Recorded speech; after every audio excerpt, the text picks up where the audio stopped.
नमस्कार दोस्तों, स्वागत है आपका अपने YouTube चैनल शुभ पैसा भी शुभम में एक नए इन्फॉर्मेटिव वीडियो के साथ आज फिर आए हैं। आज के वीडियो में हम दो स्मॉल कैप कैटेगरी के बेस्ट परफॉर्मिंग फंड्स का कंपैरिजन करेंगे। जैसा कि हम जानते हैं कि स्मॉल कैप फंड वो फंड होते हैं जो इंडिया के मार्केट कैप के हिसाब से 250 बड़ी कंपनियों से नीचे की कंपनियों में अपना पैसा लगाते हैं। इनमें लार्ज कैप और मिड कैप के कंपेरेटिव में ज़्यादा रिस्क होता है, लेकिन रिस्क के साथ साथ इनमें रिटर्न भी ज़्यादा देने की क्षमता रहती है। इसलिए नए इन्वेस्टर्स जिनकी उम्र अभी कम है वो इसमें अपने रिस्क के हिसाब से इन्वेस्ट कर सकते हैं। दोस्तों, वीडियो शुरू करने से पहले मैं बता दूं, यह किसी प्रकार का कोई रिकमेंडेशन नहीं है। यह वीडियो केवल इन्फॉर्मेटिव मकसद से बनाया गया है। यह केवल इन्फॉर्मेशन के लिए है दोस्तों। इसके आधार पर आप कोई भी इन्वेस्टमेंट का डिसीजन ना लें। चलिए दोस्तों, आगे बढ़ते हैं वीडियो में और कंप्लीट डिटेल जो है कंपेरिजन करते हैं दो स्मॉल कैप फंड्स का, जिनमें पहला है क्वांट स्मॉल कैप फंड और दूसरा है Nippon India small cap fund. दोनों ही फंड अपनी कैटेगरी में बहुत ही बेस्ट परफॉर्म कर रहे हैं और लगातार अच्छे रिटर्न दे रहे हैं, जिससे इन्वेस्टर्स का रुझान इन दो फंड्स के ऊपर आया है। सबसे पहले क्वांट स्मॉल कैप और Nippon India small cap fund का बेसिक जान लेते हैं। आप स्क्रीन में देख सकते हैं, ये दोनों ही फंड स्मॉल कैप कैटेगरी के हैं। क्वांट स्मॉल कैप के फंड मैनेजर अंकित पांडे, वासु सहगल और संजीव शर्मा जी हैं, जबकि निपॉन इंडिया के इसमें फंड मैनेजर किंजल देसाई, तेजस सेठ और समीर राज जी हैं। क्वांट स्मॉल कैप फंड का लेटेस्ट AUM 15,663 करोड़ है, जबकि निपॉन इंडिया स्मॉल कैप का AUM कंपेरेटिवली बड़ा है, 45,894 करोड़। लॉन्च डेट दोनों फंड्स की लगभग सेम ही है दोस्तों। क्वांट स्मॉल कैप फंड 7 जनवरी 2013 को, जबकि Nippon India small cap fund 16 सितंबर 2010 को लॉन्च हुआ था। Expense ratio quant small cap fund का 0.77 और निपॉन इंडिया का एक्सपेंस रेशियो 0.73 है, जो कि लगभग बराबर ही है। दोनों का benchmark Nifty small cap 250 TRI है दोस्तों। अब दोनों फंड के रिस्क मीटर और मिनिमम SIP अमाउंट के बारे में देखते हैं। क्वांट स्मॉल कैप का रिस्क मीटर भी हाई है, वेरी हाई, जबकि निपॉन इंडिया स्मॉल कैप का भी रिस्क मीटर वेरी हाई है।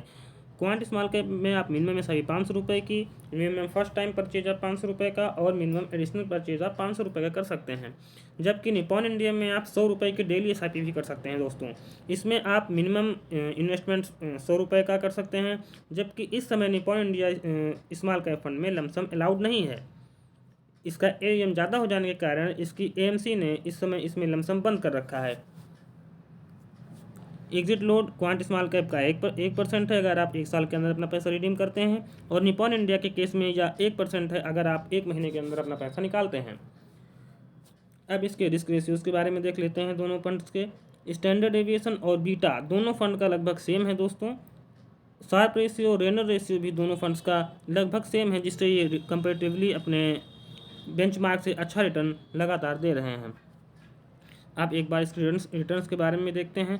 शॉर्ट टर्म में 1 महीने में इसने अपने कैटेगरी एवरेज को क्वांट स्मॉल कैप ने 0.97% यानी कि उससे कम टूटा है, जबकि Nippon India quant small cap के अपेक्षा में ज़्यादा टूटा है। 3 मंथ में क्वांट स्मॉल कैप ने 17.42 और निपॉन इंडिया ने 6.68% का रिटर्न दिया है। 6 महीने में क्वांट स्मॉल कैप ने 28.59 जबकि निपॉन इंडिया ने 14.73% का रिटर्न दिया है। 1 साल में क्वांट स्मॉल कैप फंड ने 66.95% जबकि निपॉन इंडिया ने 53.92% का रिटर्न दिया है। लॉन्ग टर्म में 3 साल में क्वांट स्मॉल कैप ने 44.92% का, निपॉन इंडिया ने 3 साल में 34.95% का, 5 साल में क्वांट स्मॉल कैप ने 37.77% और 10 ईयर में क्वांट स्मॉल कैप ने 21.3% का रिटर्न दिया है। जबकि निपॉन इंडिया ने 5 ईयर में 30.41% और 10 ईयर में 28.93% का रिटर्न दिया है। एक बार इसके SIP रिटर्न्स के बारे में कंपेयर करते हैं दोनों फंड्स के। 1 साल में क्वांट स्मॉल कैप फंड ने 76.38% का SIP रिटर्न दिया है, 3 साल में 41.38%, 5 ईयर में 49.59% और 10 ईयर में 27.97% का रिटर्न दिया है। जबकि निपॉन इंडिया में आप देख सकते हैं दाहिने साइड स्क्रीन में 1 साल में 49.11% का SIP रिटर्न, 3 साल में 34.01% का, 5 साल में 37.75% का और 10 ईयर में इसने 26.13% का रिटर्न दिया है। अगर आपने क्वांट स्मॉल कैप फंड में 1000 की SIP 1 साल पहले शुरू की होती तो आपके फंड की वैल्यू इस समय 16,525 रुपये हो गई होती, जिसमें आपने 12,000 रुपये इन्वेस्टमेंट किया और 4,525 रुपये आपका गेन हुआ।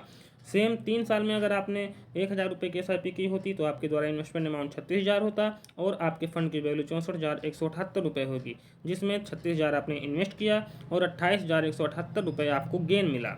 5 साल में वही 1,000 की SIP पर आपको 1,36,633 रुपये का गेन मिल रहा होता और 10 साल में 1,20,000 रुपये इन्वेस्ट करने के बाद आपके फंड की वैल्यू 5,30,006 रुपये होती, जिसमें आपके द्वारा इन्वेस्ट किए गए फंड की वैल्यू 1,20,000 और उस 1,20,000 पे आपने जो अर्न किया, आपको जो गेन हुआ वो 4,10,006 रुपये हुआ। इसी तरह निपॉन इंडिया के केस में आप देखते हैं, एक साल में इस फंड ने 2,990 रुपये का फ़ायदा कराया, 3 साल में 22,349 रुपये का, 5 साल में 60,000 रुपये की फंड की वैल्यू बढ़कर 1,50,341 रुपये हो गई होती, जबकि 10 साल में इसी 1,000 की SIP के द्वारा इन्वेस्ट किए गए 1,20,000 की वैल्यू 4,80,028 रुपये हो गई होती। मतलब आपने 1,20,000 रुपये इन्वेस्ट किया और आपके द्वारा आपके फंड पर जो गेन मिला वो 3,60,000 से ऊपर था। अब एक बार इन दोनों के लमसम अमाउंट के ऊपर दिए गए इन्वेस्टमेंट रिटर्न के बारे में देखते हैं। अगर आपने क्वांट स्मॉल कैप फंड में 10,000 रुपये 3 साल पहले लगाए होते तो उसकी वैल्यू 30,529 रुपये हो गई होती। 5 साल पहले इसी 10,000 की वैल्यू लगभग 50,000 रुपये हो गई होती और 10 साल पहले उसी 10,000 रुपये की वैल्यू 69,066 रुपये हो गई होती, जो कि 21.3% के रिटर्न से मिलता है।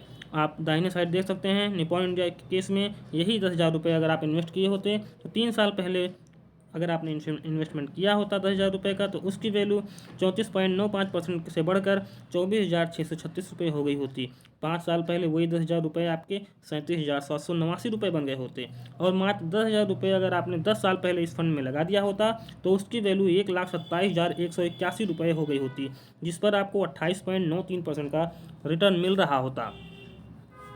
अब एक बार इन दोनों फंड्स के होल्डिंग्स का कंपेरिजन करते हैं। बाएं साइड में आपके क्वांट स्मॉल कैप का होल्डिंग है और दाहिने साइड में आपके निपॉन इंडिया स्मॉल कैप का होल्डिंग है। क्वांट स्मॉल कैप में आप देख सकते हैं Reliance Industries, IRB infrastructure, Jio financial, Adani power, Hindustan Arvind limited, HFCL जैसी ग्रोथ ऑपरेटेड कंपनीज़ हैं। क्वांट स्मॉल कैप ने अपना ज़्यादा पैसा ग्रोथ ओरिएंटेड कंपनीज़ में लगा के रखा है, जबकि दाहिने साइड आप निपॉन इंडिया के केस में देख सकते हैं, इसमें tube investment, HDFC bank, Voltamp transformers, Apar industries, multi community exchange, Karur Vysya bank जैसे एक स्टेबल और ग्रोथ दोनों का एक बढ़िया सा कॉम्बिनेशन बनाकर निपॉन इंडिया ने अपना पोर्टफोलियो तैयार किया है। ये था आज का दोनों स्मॉल कैप फंड का कंपैरिजन। दोस्तों, आपको ये वीडियो कैसी लगी कमेंट बॉक्स में जरूर बताएं। वीडियो को लाइक, चैनल को सब्सक्राइब करें, जिससे और इन्फॉर्मेटिव वीडियो आप तक पहुँचती रहें। Thank you.